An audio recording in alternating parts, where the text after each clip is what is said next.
And my grandfather came to America, came to Brooklyn to marry one of the sisters. Her name was Margaret.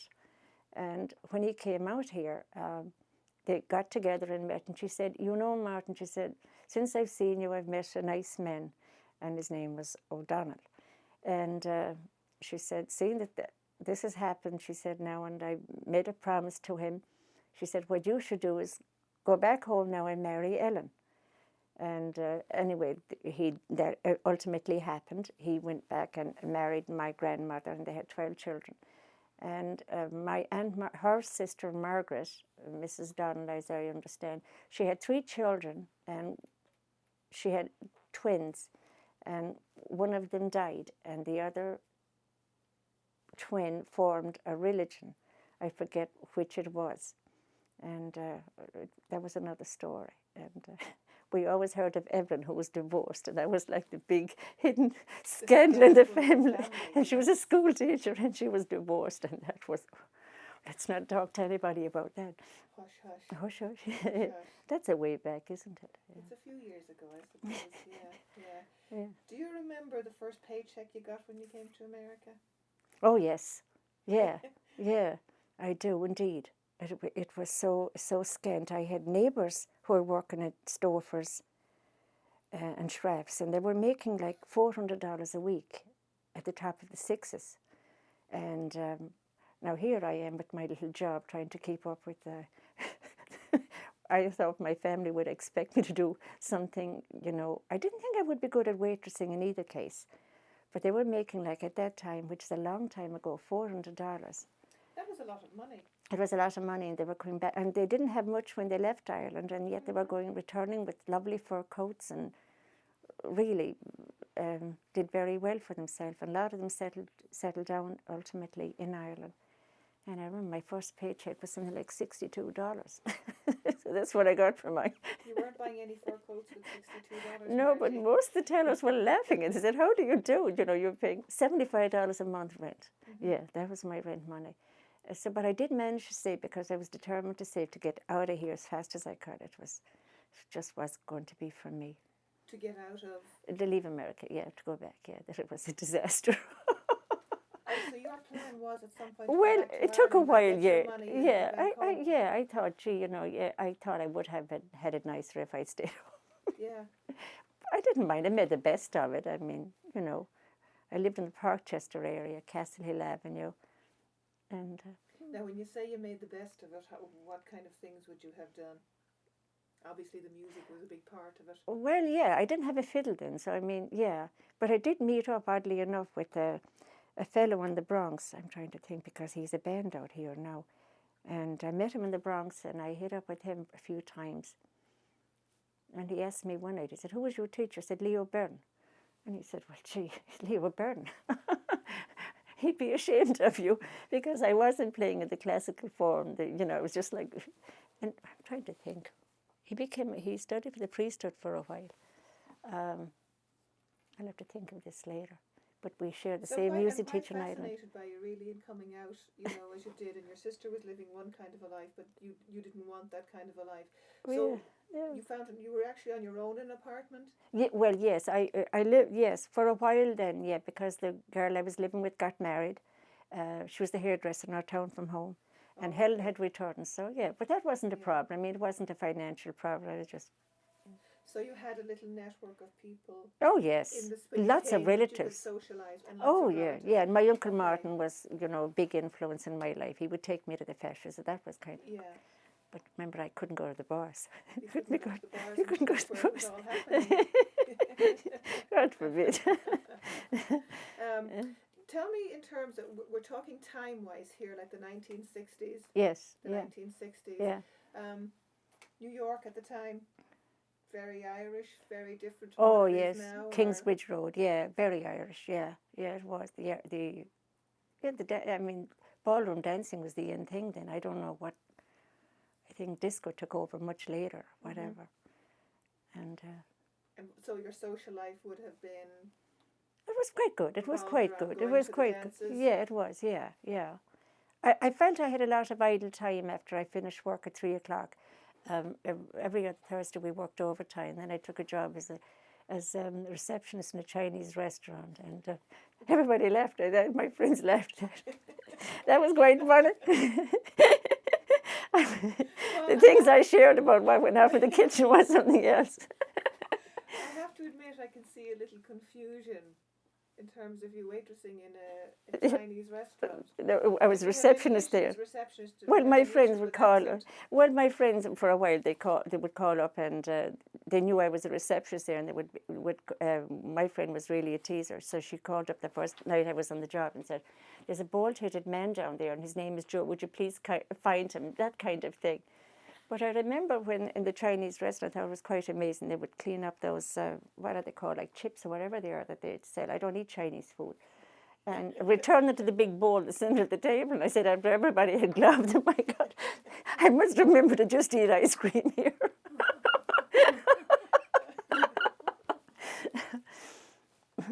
I just can imagine you had some funny stories to tell. Oh, yeah, at the many. end of each working day. Oh, yes. Oh, yes. Yes. Yeah. Yeah. Yeah. Did you teach any Chinese people a little bit about Ireland, or how? Oh, absolutely not. No, absolutely not. But it was something to fill in time, because I found that I had too much time in my hands. So there was a ballella across the street, or is that what you call it, like an alley, where I found myself hitting the wall with the tennis racket to fill the evening. What do you do, when you're used to working like more full day? Too much time to spend. Your hands are rarely idle. Yeah. Wondering what to do with the fill time. Yeah. And how long would you have stayed there, in that area? In Castle. Because I know, well, obviously you ended up out here in Connecticut, but... Yes, yeah. How long? I think I lived 10 years total in New York. I left the bank after a while, and I worked as a governess to a socialite, Martha Roundtree. She was the originator of a program called Meet the Press. And she was blue blood. She entertained President Kennedy, and President Johnson was her friend, and Cardinal, I think it was Sheehan, the very small cardinal. She was Protestant. And that was a very interesting job, because then it was Fifth Avenue, and I learned a lot from it. And how would you have landed that job? Yes, I applied for a job I had thought at one point about becoming a nurse, and I applied for a job, and the wife of the doctor where I had applied said to me, "You do know you'd have to draw blood, and would that bother you?" And I thought to myself, this might not be as much fun as I thought it might be. I think it might. So she said, "Have you ever thought of taking care of children?" I said, I really haven't. And she said, "Well, surely you must have some experience." And I said, "Well, really, I haven't, But she said, "If I could get you a job doing that, if seeing that you have thought about this job as a nurse and assistant to her husband." And she was a famous violinist, by the way, in some symphony in New York, and I even forget their names. So she introduced me to Martha Roundtree, went on over there, and she recommended me well, and I got accepted right away and took that job. So it was very interesting. I think I learned more there than I would have, and if I'd stayed in the bank, which was only equivalent to 2 years and 2 months. I toughed it out in the bank. So talk a little bit about life as a governess. It was very interesting. I mean, you're always meeting interesting people, and you're learning more, because my position there was to just keep the children entertained if there was a formal evening, and meet with their teachers and discuss their homework, which gave me a panic attack, and have them teachers by for tea in the afternoon. And of course, take them, make sure they got to school. They went to a private school, Chapin Private School, and I used to kidnap little Mary and take her to visit my aunts in the subway, because she was the well-behaved girl, and the other girl was. There were 2 adopted children, but it was interesting, and I did that for a while.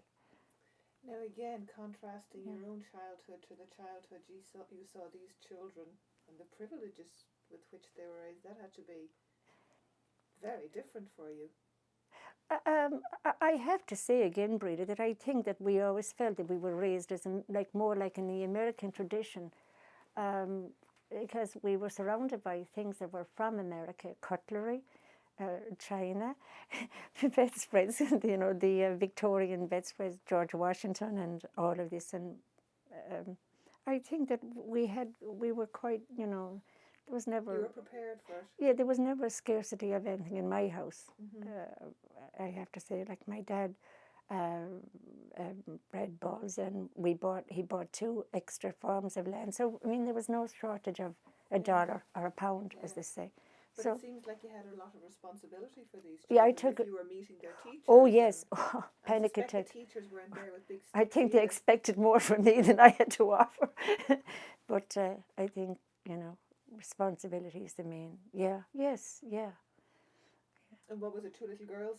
2 little girls, 6 and 9. Yeah, but it was good while it lasted. It was nice. And how did the younger of the 2 you said you used to 6. bring to your... Oh yes, I'd kidnap her and take her on the subway to visit my aunt. I had great fun with her. Yeah. And I'm sure that was a different experience for her going on a subway. Oh yes, it was. Yeah, yes, yeah. But I occupied their time well. It was fun while it lasted, as they say. And how long did it last? That didn't last too long. I decided again at one point. I took a job then as I was going through. I had many things going off my head because she used to say to me that she thought I was very creative, and I'm always building or creating or designing something. And she said, why would I ever consider becoming an interior decorator? Because she would give me permission. She said, take this art, take this painting. What would you do with it? And see what she's done. She would show people what I had created in her Fifth Avenue apartment. And I said, gee, maybe she has something there, because I love working with space, and I still do. I like, So I took a job as to study interior decorating at Whitcomb and Stewart in Lexington Avenue. And in the meantime, I got married. Oh, by the way. I got married in between there because I was dating Pat at the time. Right. And I was supposed to marry somebody else, but changed my mind. I don't know. Did we ask you about that? Yeah, well, my aunt introduced me. My cousin was a fireman in New York, and he was also a runner. Pat was involved with the Tullamore Harriers before he came to America. And he came out here on a scholarship, I think, to run for New York Athletic Club. So my cousin John became friends with him, training in Van Cortlandt Park. And he said to his mom, Mom, I met this Irishman today. He said, I've never seen anybody run like him. He said, you got to come up and meet him. He's from Ireland, by the way. So why don't you come up and meet him? So he said, come on, get in the car and I'll drive. So anyway, they all got together, and she said, she said, I have a niece, she said, but she's dating somebody else. She said, but she has a nice roommate. I'd like to introduce you. You seem like a nice fellow. So anyway, we did get together and we met, but I was dating somebody else at the time.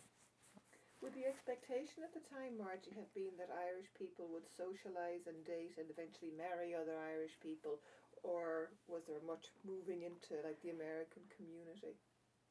It seemed easier, I think, really. I remember dating other people with a different nationality, and I think it seemed easier.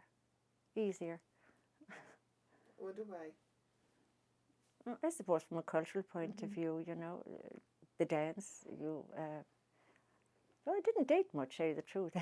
I used no dating. Not an awful lot. Yeah, I used to go to the Gaelic Park on Sunday afternoons. That was a big thing. That was a good social thing. You probably didn't do that, Breda. Would you have dated any Americans?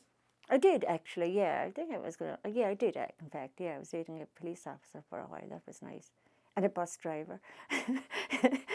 Hop on the bus, and he's driving the bus, and I say, "Hi, Jim." That was fun. Yeah. So once you got married, did you stop working as a governess at that point? Well, I was working at that time. I was working for Whitcomb and Stewart in Lexington Avenue, and I kept that going for a while. And then I think I did ultimately quit working. We were living in the Bronx at the time, and Pat went on with his running and became quite famous. And he left New York Athletic Club and he was instrumental in forming the New York City Marathon, and he won the American Championship in 50 miler in Oregon. I wanted to include that in because give credit where it's due. And as a result, I think my oldest daughter, Margaret, was very athletic. Oh, I She was a gymnast and a runner, and yeah. So I suppose somewhere along the line. Mm. Now you have 3 children. Yes, I had 4. Yeah, I had 4. Yeah. Oh, I didn't know Yeah, that. yeah. Raising children here in America. Yeah. How was that for you? Well, I suppose I raised my kids mostly on my own because my marriage broke down after 10 years. So I suppose I was more or less on my own. But I busied myself, I think I was very preoccupied with just sort of an unusual type of, I think the people who knew me, they said, you know, more like a pilgrim type person. I mean, I wasn't dealing with it. I didn't realize it should have been difficult, but I didn't find it difficult at all, really. I think the school's system was very different. I think I had difficulty with that, meeting with the teachers, and math changed and many things changed. And I said, gee, how am I going to get through this? It was good, you know, if the kids had difficulties in their studies. So I think I had a problem there.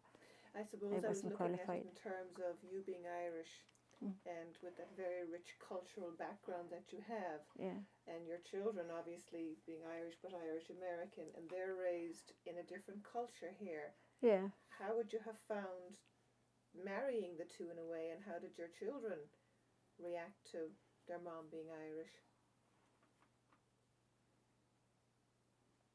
Do you think it's something they were very aware of, that you were Irish? Oh, it came to mimicking me, maybe, yeah, but there was a lot of that going on. I suppose, yeah, I think I was very different. Most people would say, most people would, you know, I think I tried to treat my yard as I had a farm or something, because I loved the earth and the ground. I would never get that involved in the affluence that surrounded me in Westport. You know, we bought Westport in '69. We were going to live in Ireland. We had already purchased 2 farms in Westmeath, and we both decided it didn't make any difference to me whether I lived there at that point or here. So we bought Westport, which was a good deal. How much of your culture do you think you tried to give your kids, in a sense? Did they buy into? Not a bit of it, no. They're very American. They're not at all, no, not a bit. No, just from a comedic point of view. Yeah, no, absolutely not. And how do you feel about that? It doesn't bother me, really. You know, they are who they are and what they are, you know. And they got caught up in another lifestyle and other things in their life. They choose their own whatever. Have they been there? To Ireland? Yeah. Oh, many times, yeah. My oldest daughter's travelled quite a bit. She travelled very young, at a very early age. She began modelling for Eileen Ford at the age of, 20, I think. She took off for Spain, Milan, and that was kind of hard. I missed her. She grew up quickly. Yeah, she grew up quickly, yeah.